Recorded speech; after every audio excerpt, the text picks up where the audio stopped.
여호수아 7장 1절부터 7절까지 한번 읽어보세요.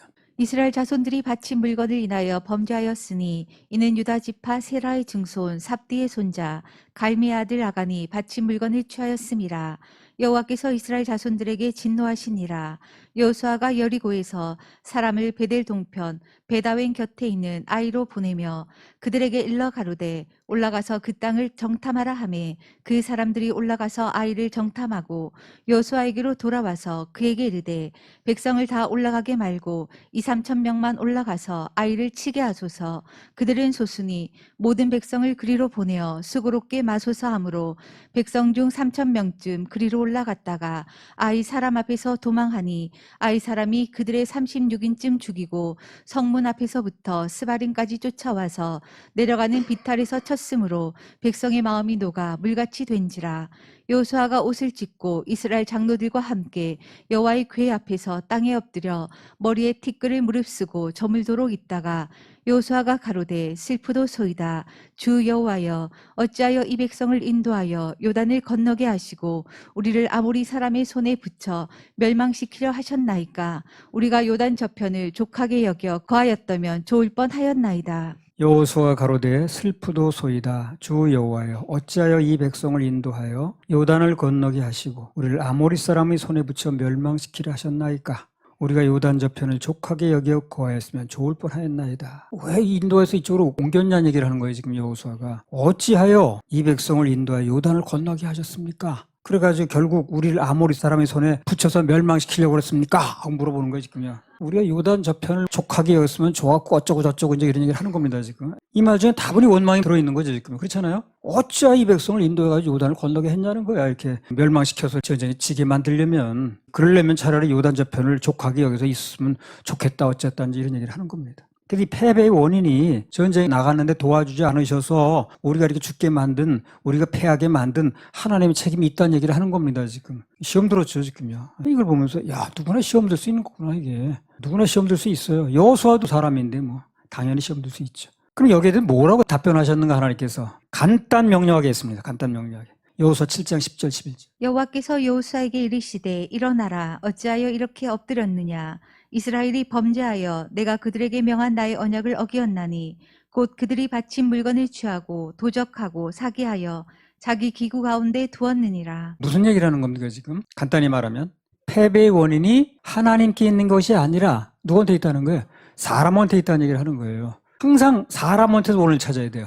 꼭 이 것만 아니라 무슨 일이 벌어져도 마찬가지입니다. 사람에게서 원인을 찾아야지 하나님이 무슨 잘못한 것이냐, 또 하나님 무슨 잘못 판단하는 것이냐, 하나님 계시면 왜 이래, 이런 얘기를 하면 안 된다는 거예요. 여호수아가 오늘 그렇게 말했듯이 완전히 시험 든 겁니다. 그게 여호수아 순간적으로 이렇게 하는 거예요. 우리가 그렇게 기도하고 그렇게 하나님 바라보고 여기까지 온 건데 이렇게 우리 지게 만드십니까? 그래서 사람 죽게 만드셨습니까? 36명이나 그런 얘기를 하는 거거든요. 차라리 그 요단 저편에 있는 게 날 뻔했습니다. 뭐 이런 얘기. 그 얘기에 대한 답변이 하나님께 책임 있는 것이 아니라 너희들 사람에게 책임이 있다 하고 간단하게 말씀하시는 겁니다. 우리는 여기서 뭘 얻어야 되냐면 언제든지 무슨 일이 벌어져도 책임은 하나님께 있지 않다는 거.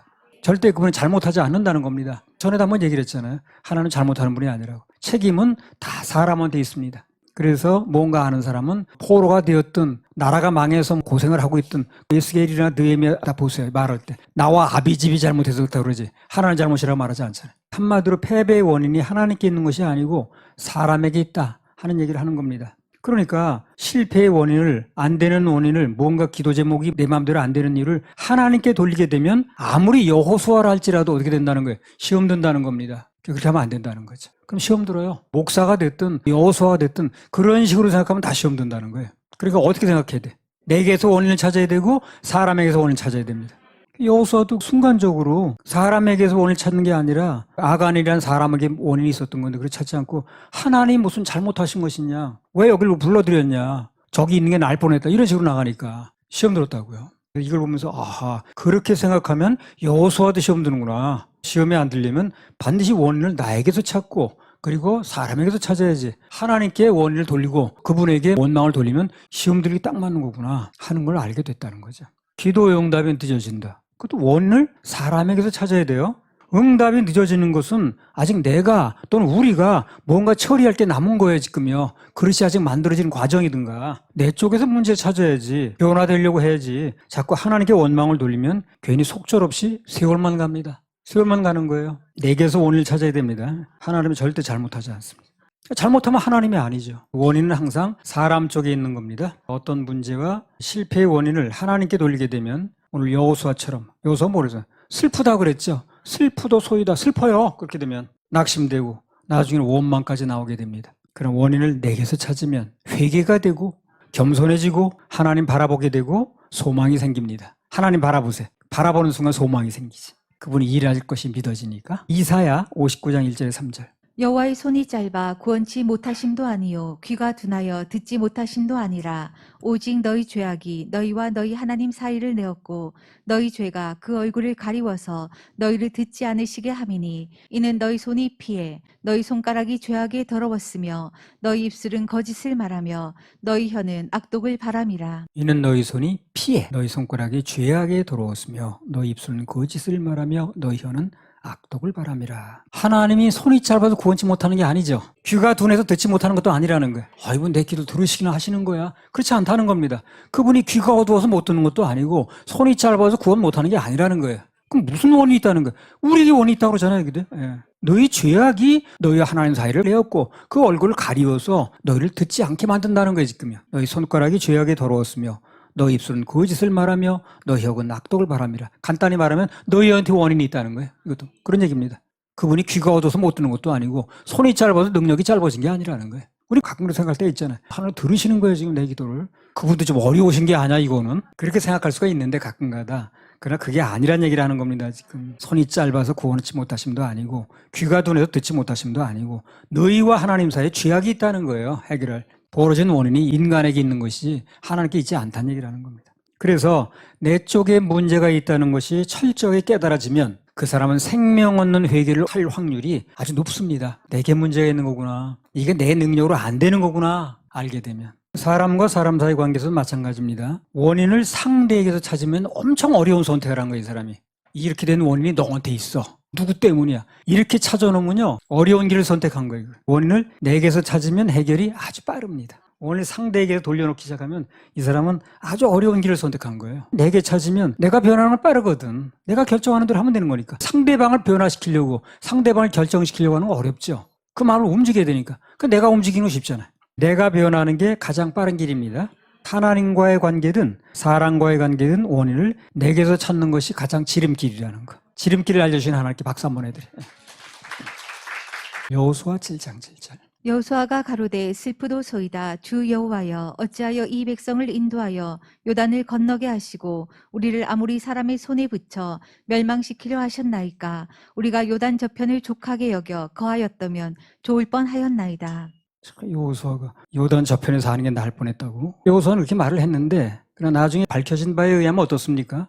아간이라는 사람의 잘못 때문에, 아간이라는 사람의 욕심 때문에, 한 사람의 범죄 때문에 이렇게 됐던 거죠. 그래서 어떤 단체에서 그렇습니다. 뭐 나라도 그렇지만 교회에서 마찬가지고 한 사람의 범죄는요, 그 단체에 속한 모든 사람의 영향을 미쳐요, 이게. 그래서 이게 중요한 거예요. 그 한 사람의 문제로 끝나는 게 아니라는 거예요. 어떤 한 사람의 잘못은 해당되는 모든 가족 내지는 교회 같으면 전체 성도에게 다 영향을 미치는 겁니다. 그리고 또 어떻습니까? 그 지도자의 마음을 아주 슬프게 합니다. 어떤 사람이 잘못을 하게 되면 이게 내 혼자만의 문제가 아니라는 거, 이걸 알아야 돼요. 이게 내 혼자만의 문제가 아니다. 내가 책임지고 말 일이 아니다. 이거는 여러 사람의 영향을 미치게 되고 그 인도자에게 굉장히 마음을 아프게 하는 거다 하는 걸 알아야 되는 거예요. 자식된 입장이 그렇잖아요. 제대로 된 자식이라면 비록 잘못을 할 때라도 내가 이런 일을 했을 때 우리 부모님이 얼마나 마음 아파하실까, 그걸 생각해낼 수 있으면 효자 소리 듣는 거죠. 단체에서도 마찬가지고 내가 이렇게 하면 인도자가 얼마나 마음이 아플까, 또는 다른 사람에게 얼마나 피해가 갈까, 그렇게 생각할 수 있으면 그게 철든 거예요. 이제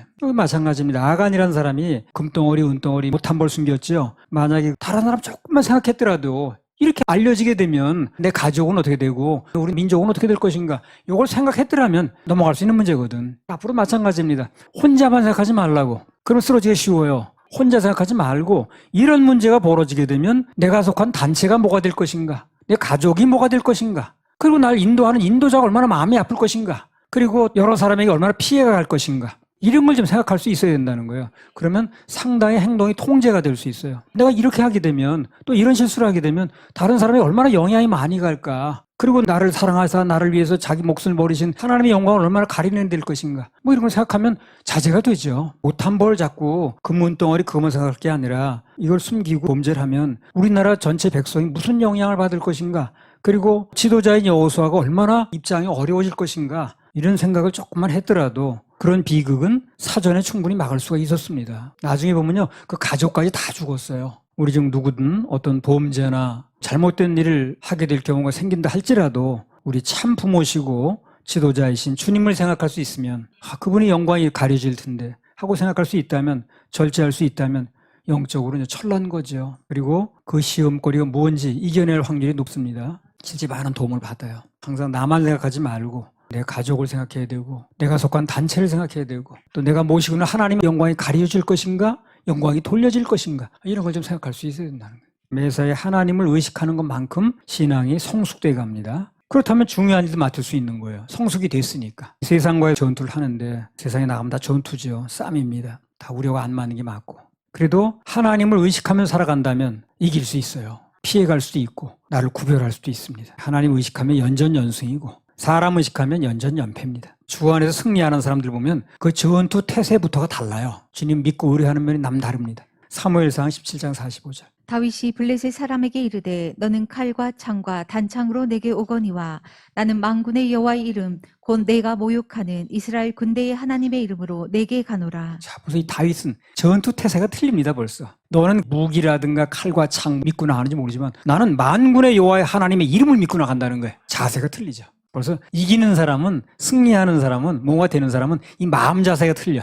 믿는 이 방향이 틀립니다. 오직 하나님만 의식하는 게 가장 완벽한 전투 태세거든요. 가장 완벽한 전투 준비는요. 하나님만 의지하는 겁니다. 그런 태세를 갖추면 백전백승입니다. 하나님만 의식하는 게 하나님만 바라보는 게 가장 완벽한 전투 태세입니다. 그게. 그 태세를 갖추기만 하면 백전백승이에요. 다윗이 이겼잖아요. 그래서. 하나님만 믿고 난 하나님만 바라본다고 나갔더니 아무 무기도 안 가지고 나갔는데 상대방 다 갖추고 나왔는데도 다윗이 이겼죠. 전투 태세가 중요한 거예요. 가장 중요한 전투 태세는 하나님만 의식하는 겁니다. 하나님만 믿는 거예요. 잠언 29장 25절. 사람을 두려워하면 올무에 걸리게 되거니와 여호와를 의지하는 자는 안전하리라. 보세요. 사람을 두려워하면 올무에 걸린다 그러잖아요. 여호와를 의지하면 여호와를 바라보면 그분을 의식하면 어쩌다는 거예요. 안전하다고 그러잖아요. 안전하다고. 주님을 의식해야 됩니다. 그리고 주님 매달려야 됩니다. 주님께 매달릴 수 있으면 길은 있어요. 어찌하든 길은 열리더라고. 그 일이 어떤 일이 됐든 간에 답답한 일이든 내가 잘못해서 일어난 일 관계없이 정말 주님께 매달리면 길은 있더라고. 앞으로 살다가 어려운 일이 생길 수 있거든. 주님만 매달려야 돼. 주여 부르고 주님 살려달라고 그러고 그럼 길을 열어주셔. 절대 외면하지 않으시더라고. 어떤 식으로든 해결하시더라고. 정말 급하면 주님 의뢰하고 주님 불러요. 주님 불러야 됩니다. 하나님만 의식하는 거, 하나님만 의뢰하는 거, 하나님만 부르는 거 그것이 가장 완벽한 전투 태세라는 겁니다. 사람을 두려워하면 올무에 걸리지만 여호와를 의지하면 그분을 의식하면 안전합니다. 옛날에 그 기적적인 일만 일어난 걸 편집해 놓은 거예요. 어떤 사람이 차를 타고 가다가 철길에 차가 걸렸어. 기차는 오는데 이 사람이 주님 부르고 하니까 어떤 남자가 나타나더니 차를 번쩍 들어 옮겨놓은 거야 옆에다가. 그래서 자기는 얼결에 살아난 거야. 근데 안 보이는 거야 그 사람이 어디 갔는지. 천사라고 나오는 거야 천사. 천사가 역사한 장면. 그리고 어떤 사람은 비행기가 거꾸로 처박히는데 또 주여 부른 거야. 주여 부르는 사람이 하나 있다는 건 수지 맞는 거야 거기. 그러니까 어떤 남자가 사람 모습으로 비행기를 앞에 딱 막는 거야. 그래가지고 이렇게 내려꽂은 게 이렇게 내려간 거야. 근데 그 남자가 어디 간지 없어진 거야. 다 천사지. 천사가 역사한 장면만 간지 가능하게 사람들이 나와가지고 그런 것만 방영한 방송이 있었어. 그런 거 보니까 그 천사들이 많이 역사를 했더라고. 저렇게 부르면 주님이 역사하시는 거. 나는 또 체험을 한 사람이고 주님 부르세요. 주님 부르면 됩니다. 주님 불러야 됩니다. 몸이 아플 때도 마찬가지라 주님 부르세요. 난 너무 아프다고 지금 좀 살려달라고. 그럼 주님은 그렇게 외면하지 않습니다. 손이 짧아 구원 못하는 게 아니라 그랬어요. 귀가 어두워 듣지 못하는 게 아니라 그랬어요. 여호수아 7장 8절. 주여 이스라엘이 그 대적 앞에서 돌아섰으니 내가 무슨 말을 하오리까. 권투 시합하다가요. 뭐 다른 시합도 물론 그렇긴 합니다만 특별히 그 상대에게 등을 돌리면 어떻게 되는 겁니까? 레프리 스탑입니다. 중지시키는 거야. 이 사람 시합 포기한 걸로 보는 거야. 앞을 대고 있어야지 시합하다 등을 돌리면 이 사람 시합 포기한 걸로 보는 거예요. 레프리 스탑입니다. 특별히 영적 싸움에서는 등을 돌리면 안 돼요. 이스라엘이 그 대적 앞에서 돌아섰으니 등을 돌렸다는 얘기지. 안 되지. 어떤 일이 벌어져도 영적 싸움에서 등을 돌리면 안 됩니다. 앞으로 가야 돼요. 앞을 막아주는 건 되게 많다고 그랬어요. 등을 막는 건 없다고 그랬어요. 영적 싸움에 내가 보호되려면, 승리하려면 반드시 앞으로 가야 됩니다. 그래서 뒤돌아서지 않겠네. 뒤돌아서면 안 됩니다. 영적 싸움에는 전진만이 있습니다. 절대 등을 보면 안 돼요. 앞으로 가야 돼. 앞으로 무슨 일이 벌어져도 어떤 어려움이 있어도 계속 앞으로 가. 앞으로 가면 주님 불러. 에베소 6장 12절 17절. 우리의 씨름은 혈과 육에 대한 것이 아니요 정사와 권세와 이 어두움의 세상 주관자들과 하늘에 있는 악의 영들에게 대함이라. 그러므로 하나님의 전신갑주를 취하라. 이는 악한 날에 너희가 능히 대적하고 모든 일을 행한 후에 서기 위함이라. 그런즉 서서 진리로 너희 허리띠를 띠고 의의 흉배를 붙이고 평안의 복음에 예배한 것으로 신을 신고 모든 것 위에 믿음의 방패를 가지고 이로써 능히 악한 자의 모든 화전을 소멸하고 구원의 투구와 성령의 검 곧 하나님의 말씀을 가지라. 영적 싸움을 할 때 방어해주는 장비들이 쭉 나왔습니다. 지금 뭐가 어디를 보호해주고. 근데 자세히 보게 되면 그 모든 장비가 대부분 다 앞에 집중돼 있습니다. 의의 흉배, 방패, 등 쪽을 막아주는 장비는 거의 없다는 거예요. 그래서 영적인 싸움에서는 등만 돌리지 않으면, 즉 포기나 낙심만 하지 않으면 어떻게 해서든지 방어가 되는구나, 이게. 그걸 내가 알게 된 거예요. 앞에 막는 무기는 너무나 많아. 등을 보호하는 건 없더라고. 그러니까 등만 돌리지 않으면, 앞으로만 나가면 어떤 일이 벌어져도 앞에 누가 있든 간에 방어는 되는 거예요, 지금요. 영적 싸움에서는 등을 돌리면 안 되는 거예요. 앞에서 막아준 장비 너무 많아. 등을 돌리면 방어가 아주 약해집니다. 등을 돌리는 행위가 뭡니까? 포기하거나 원망하거나 불평하거나, 그게 등을 돌리는 행위가 되는 거예요. 포기하고 원망하고 불평하고 앞으로 나가는 행위가 아니라는 거지. 막아줄 장비가 없어요. 근데 앞만 보고 나아가면 앞에서 막아준 건 너무나 많다는 거야. 여호수아 7장 8절. 주여 이스라엘이 그 대적 앞에서 돌아섰으니 내가 무슨 말을 하오리까. 돌아서니까, 등을 돌리니까 내가 무슨 말 하오리까. 대책이 없다는 거예요. 방법이 없다는 거예요. 내가 무슨 말 하겠습니까? 지금 이 상황에서 아무 방법이 없다는 거예요. 어떻게 하니까? 돌아서니까. 돌아서면 방법이 없다는 거예요. 여호수아든 모세든 누가 됐든 간에 돌아서면 방법이 없어요. 주여, 이스라엘이 그 대적 앞에 돌아섰으니, 등을 돌렸으니 내가 무슨 말 하겠는가? 아무 대책이 없다는 거거든. 그래서 영적 전쟁은 어떻게 해서든지 앞으로 나갈 때, 주님만 바라보고 앞서가신 줄을 따라갈 때 대책도 서는 것이지, 방법도 나오는 것이지, 등을 돌리고 뒤돌아서면 아무런 방법이 없다는 걸 알아야 됩니다. 절대 뒤돌아서지 마라. 앞으로 나가야 돼. 이사야 40장 30절 31절. 소년이라도 피곤하며 곤비하며 장정이라도 넘어지며 자빠지되 오직 여호와를 앙망하는 자는 새 힘을 얻으리니 독수리의 날개치며 올라감 같을 것이요 다른 박질하여도 곤비치 아니하겠고 걸어가도 피곤치 아니하리로다. 오직 여호와를 앙망하는 자는, 앙망이 바라보는 겁니다. 오직 여호와를 바라보는 자는 새 힘을 얻으리니, 새 힘이 와요.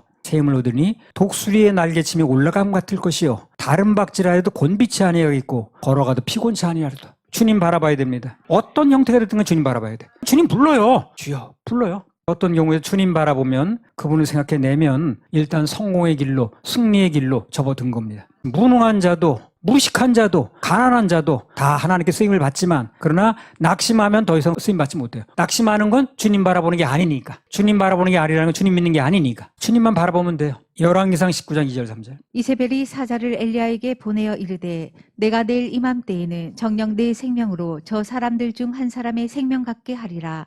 아니하면 신들이 내게 벌 위에 벌을 내림이 마땅하니라 한지라. 저가 이 형편을 보고 일어나 그 생명을 위하여 도망하여 유다에 속한 브엘세바에 이르러 자기의 사환을 그곳에 머물게 하고. 엘리야가 850대 1로 싸워서 이겼잖아요. 그런데 어느 날 그 여자가 한번 협박을 했더니 형편을 보고 일어나가지고 낙심을 한 거야, 엘리야가. 아이고, 난 죽었네 이제. 여태까지 그냥 주님께 일하신 거 다 어디로 가버리고 갑자기 기가 죽어가지고, 아이고, 나 도망가는 게 낫겠네. 형편을 보고. 형편이 환경이거든. 필수입니다. 형편 보면 안 돼. 형편 보지 말고 주님의 말씀을 믿어야 돼. 형편 보면 다 이렇게 되는 거야. 천하의 엘리야도 이렇게 되는 거야. 형편 보면. 낙심하는 거야. 낙심한 결과가 뭐냐? 참 무섭습니다. 결과가. 열왕기상 19장 16절. 너는 또 님시의 아들 예후에게 기름을 부어 이스라엘 왕이 되게 하고 또 아베모올라 사밧의 아들 엘리사에게 기름을 부어 너를 대신하여 선지자가 되게 하라. 그러니까 보세요. 낙심하니까요. 사밧의 아들 엘리사의 기름을 부어 너를 대신하라. 넌 안 쓰겠다는 거죠. 체인지하겠다는 거죠. 이렇게 돼버리는 거예요. 그러니까 아까 얘기했잖아요. 무능한 자든 늙었든 젊었든 여자든 남자든 하나님 쓰시려면 쓰시는 거예요. 모세는 80세에도 썼으니까. 근데 낙심한 사람은 쓸 수가 없다는 거예요. 낙심하면 하나님 믿는 게 아니거든. 하나님 믿지 않는 사람은 어떻게 쓰겠습니까? 엘리야가 그렇게 대단한 인물이었지만, 그리고 850대 1 싸워가지고 이긴 그런 사람이었지만 낙심하니까 대번에 하나님께서 야, 한번 뭐 기운 좀 내봐, 이게 아니고 그냥 엘리사를 바꿔버리는 거예요. 아베몰라 사밧의 아들 엘리사의 기름을 부어 너를 대신해서 선지자 되게 해라. 너 대신 그 사람 쓰겠다는 거예요. 이게 무서운 얘기더라고. 아하, 이 낙심하면 안 되는구나.